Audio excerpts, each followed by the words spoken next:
আজি মই তোমালোকক এটি ইংলিছৰ কবিতা পাঠ কৰি দিম। তোমালোকে ভালকৈ শুনিবা। দ্য ফেট কেট, এটা শকত মেকুৰী।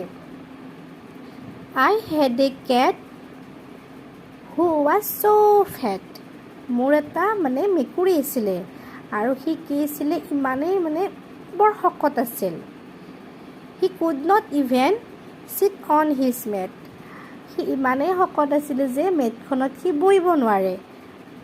মেকুৰীটো যে দেখিছা, মেকুৰীটো খুব শকত হয়, গলুমলু হয়, গতিকে সি কি কৰিব নোৱাৰে, শকত কাৰণে তলত মেটখনত বহিব নোৱাৰে। মেট হৈছে এই যে পাতি বা সৰু ধাৰি, ঠিক তেনেকুৱা আৰু এই মেকুৰীটো বহুত শকত আৱত কাৰণে সি তলত বহিব নোৱাৰে।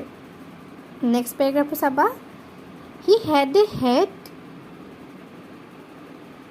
Date did not fit. মেকুৰীটোৰ কি আছিলে, এটা টুপিও আছিলে, যিটো নেকি তাৰ তাতে খাপ নাখায়, ভালকৈ পিন্ধা নাযায়। কি হয়, কেতিয়াবা যে কিছুমান কাপোৰ আমাৰ লুজ হয়, পিন্ধিলে ভালকৈ ফিটিং নহয় বা টাইট হয়, ভালকৈ খাপ নাখায়, সেইটো কয় মেকুৰীটোৰ টুপিটো আনকি মেকুৰীটোৰ মূৰত খাপ নাখায়, ভালকৈ নহয়।